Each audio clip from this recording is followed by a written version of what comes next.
Yang pasti, pasukan Indonesia sudah dirudal duluan oleh pasukan Amerika Serikat di Arab Saudi. Israel sampai hari ini belum pernah kalah perang. يا أبناء شعبنا الحر الكريم، يا حملة اللواء وفرسان الجهاد، يا أمتنا العربية والإسلامية التواقة لقتال الصهاينة المحتلين.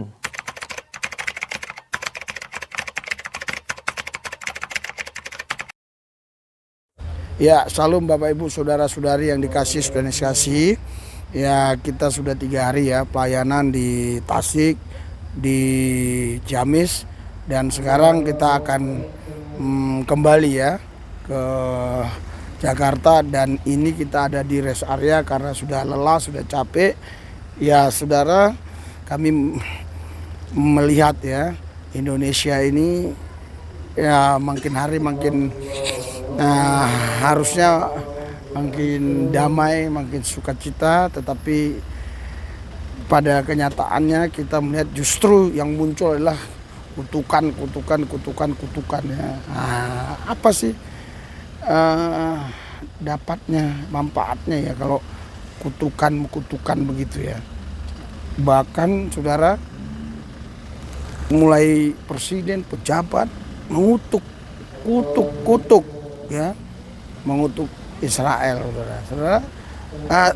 Nanti lihat ya apa dampak. Coba kita lihat, ini saksikan video ini ya. Ini sebuah video hasil riset yang bagus menurut saya ya, penelitian yang bagus ya. Nah, kita saksikan ini. يا أبناء شعبنا الحر الكريم، يا حملة اللواء وفرسان الجهاد، يا أمتنا العربية والإسلامية التواقة لقتال الصهاينة المحتلين.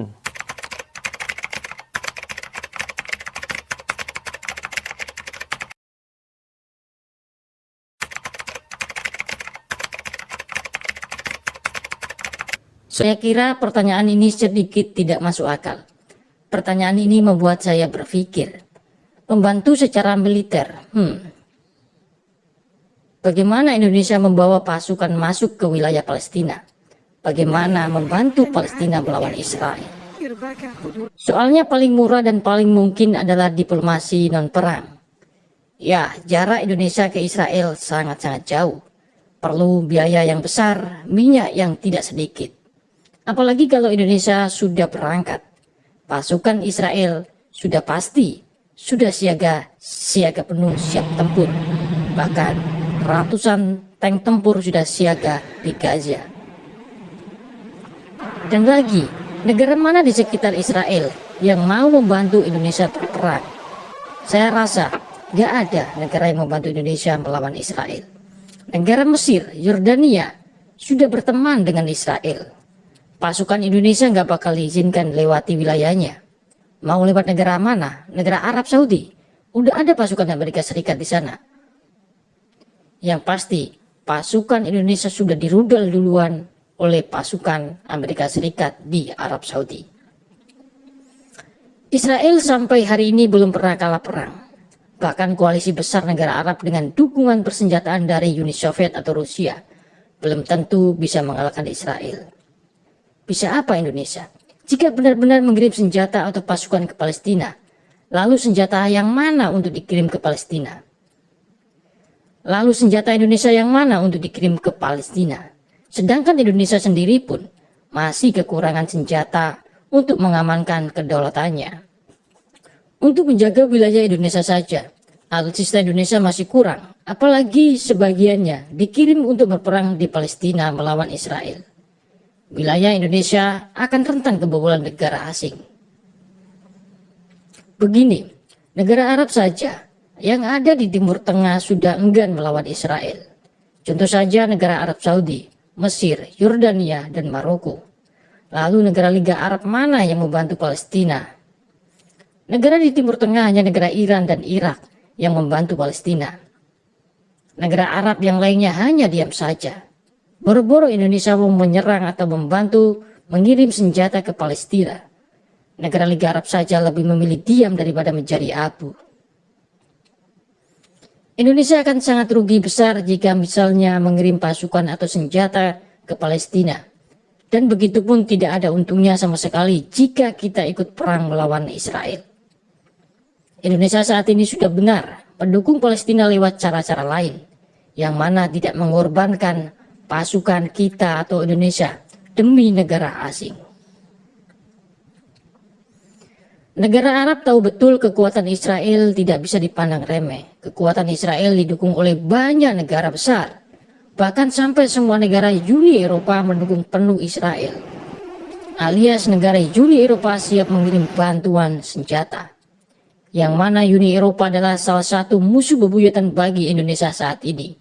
Uni Eropa ini terdiri dari 26 negara. Jadi 26 negara ini mendukung penuh Israel untuk menghilangkan Hamas.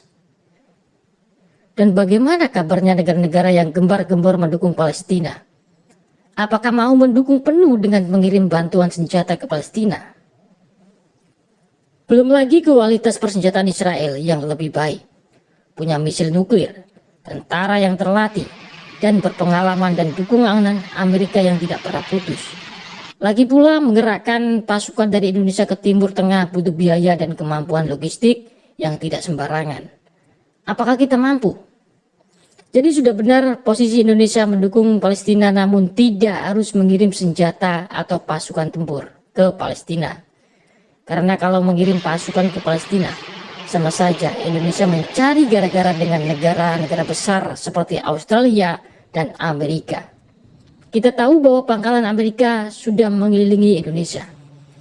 Ya, belum sampai mengirim senjata ke Palestina, negara Indonesia sudah dihancurkan duluan oleh negara Australia dan Amerika.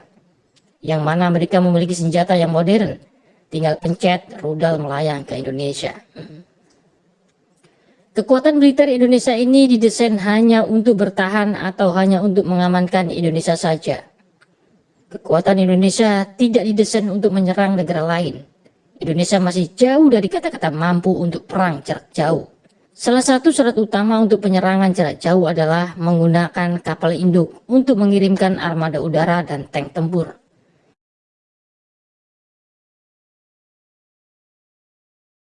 Dan senjata Indonesia sendiri punya kapal induk mau lewat apa? Indonesia mengirim banyak tempur saja memiliki 40-an. Dan tank tempur saja kelas atas seperti Leopard hanya memiliki kurang lebih 20-an. Sedangkan tank Israel berjumlah ratusan dan itu tank Israel lebih unggul dibanding tank Indonesia. Syarat kedua adalah harus memiliki rudal jarak jauh untuk memberi serangan rudal. Lalu apakah Indonesia memiliki rudal serang jarak jauh? Satu biji pun Indonesia belum punya rudal serang jarak jauh.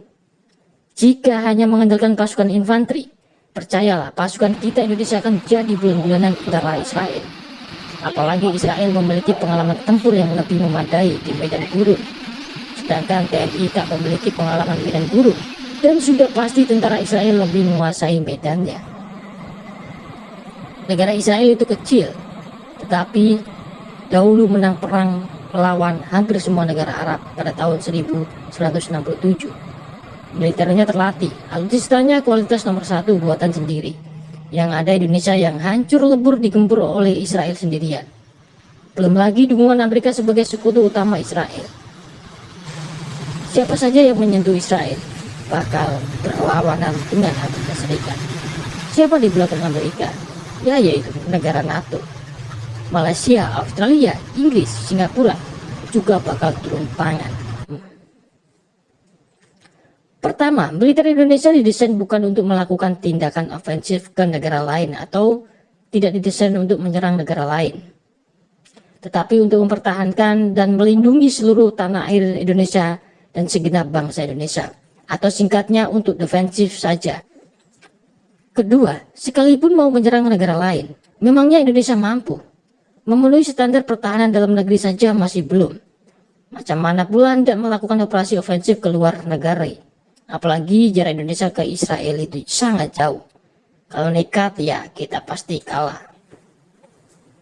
Nah itulah kan, walaupun dikutuk kan nggak pernah kalah dia ya. Itu 2 tahun yang lalu juga sudah banyak ya orang ngutuk-ngutuk Israel ini ya, tapi nggak kalah-kalah dia. Dia menang terus. Makanya artinya kita nggak ada gunanya ngutuk-ngutuk gitu ya. Ya lebih bagus kita ya membantulah mereka itu apa, makanan ya, minuman, bantu Palestina maksudnya ke jalur Gaza, daripada kita ngutuk-ngutukin Israel. Itu nggak ada ngaruhnya gitu loh ya. Nah saudara, puji Tuhan ya, pelayanan kami di gereja tanpa tembok 1000 pintu ini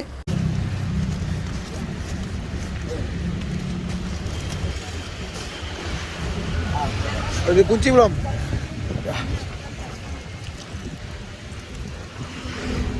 Bu, bawain bu. Bawain bu.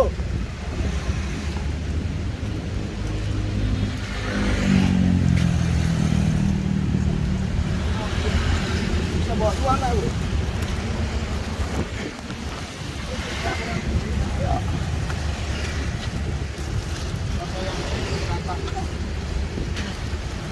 Ini putaran.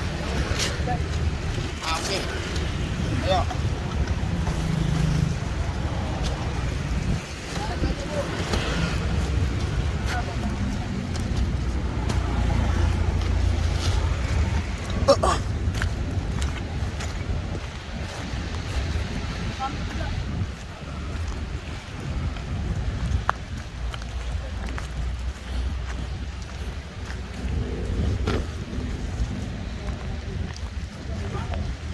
Ya, saudara, kenapa ada banyak orang miskin? Kenapa ada banyak orang yang sulit makan, minum? Kenapa ada banyak orang yang tidak punya tempat tinggal yang layak? Kenapa ada banyak orang yang jadi penjahat, perampok, pencuri, pembunuh, pemerkosa?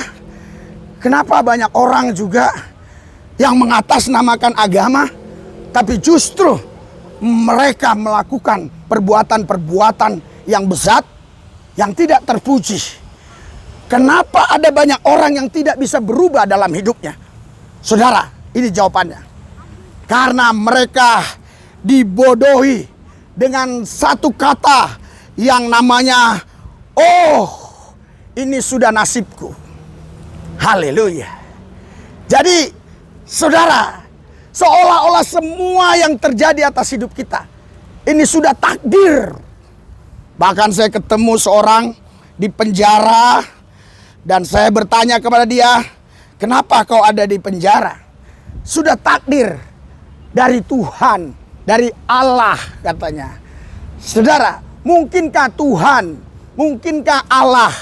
Ya, kalau orang Arab bilang Allah, mungkinkah Allah, mungkinkah Tuhan? Ya, itu mentakdirkan orang untuk berbuat jahat supaya dia masuk penjara. Kalau saudara mau jawab, jawab tidak, tidak. Iya, iya. Haleluya. Haleluya. Mungkinkah Tuhan yang maha baik, ya, Allah yang maha pengasih, penyayang, rahmani, rahimi, dia yang maha pengasih, yang maha baik, dia mentakdirkan seseorang untuk hidupnya menjadi seorang pemerkosa? Haleluya. Mungkin gak kira-kira? Jawab. Kalau mungkin bilang mungkin, tidak bilang tidak. Gua senang dengan gaya lu. Bilang tidak, tidak. Kenapa? Ketika engkau menjawab tidak, artinya itu firman dan roh sedang bekerja atasmu.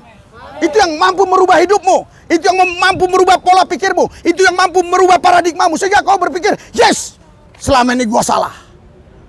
Selama ini gua pikir gua ditakdirkan Tuhan seperti ini. Selama ini gua pikir gua sudah ditakdirkan Tuhan menjadi orang yang miskin, sengsara, menderita, supaya saya mati, masuk api neraka. Saya pikir saya sudah ditakdirkan Tuhan seperti itu. Itu sebabnya saudara, ketika Anda tidak setuju katakan tidak. Ketika Anda setuju bilang amin, amin. Berikan sorak-sorai buat Tuhan kita. Haleluya. Jangan silakan mau makan di mana, mau ini ambil Pak. Itu terpisah Pak, nasi Ini Pak, ikan ini. Ini nasi, itu ikannya Pak. Oke Bu, bagi Bu. Oke ya. Bagi Bu, bagi Bu. Haleluya. Bulan depan Saksang. Haleluya, bulan depan Saksang. Oke. Oke ya. Tapi mau semua nggak nanti? Bagi 2 ada yang ikan. Oh ya, oke ya. Ikan. Oke ya. Pak, ini mau minta naga boleh nggak? Naga. Naga. Nah, Kenapa dia? Oh, sakit betulan? Oh. Ntar saya datangi loh dia. Situ, saya lihat. Haleluya. Hah? Udah dapat? Pak, ini Hendrik minta 1. Oke. Ya. Makin maju sekali ya. Banyak jiwa-jiwa yang dimenangkan bagi Tuhan. Selama 5 tahun ini hampir 1.000 orang lah ya. Kurang lebih ya. Tapi Pak kok masih banyak lagi ya kan? Yang tadi sudah percaya kan, beberapa bulan dia dapat mujizat, dapat pekerjaan ya, di Kerawang, di Cilengsi, di Bogor, di mana datang yang baru lagi ya kita layani lagi kan begitu. Akhirnya percaya lagi sama Tuhan Yesus. Nah ini saudara, pelayanan yang sungguh diurapi, diberkati Tuhan. Jika saudara mau mendukung ya, kita kerjasama dan sama-sama bekerja untuk membawa jiwa-jiwa kepada Yesus. Ya, saya berdoa buat semua yang sudah mendukung pelayanan kami, Tuhan Yesus berkati mereka. Yang sudah mendukung pelayanan kami, Tuhan berkati berlipat kali ganda, supaya makin hari mereka makin cinta Tuhan, mengasihi Tuhan. Terima kasih Tuhan, dalam nama Yesus kami berdoa. Amin.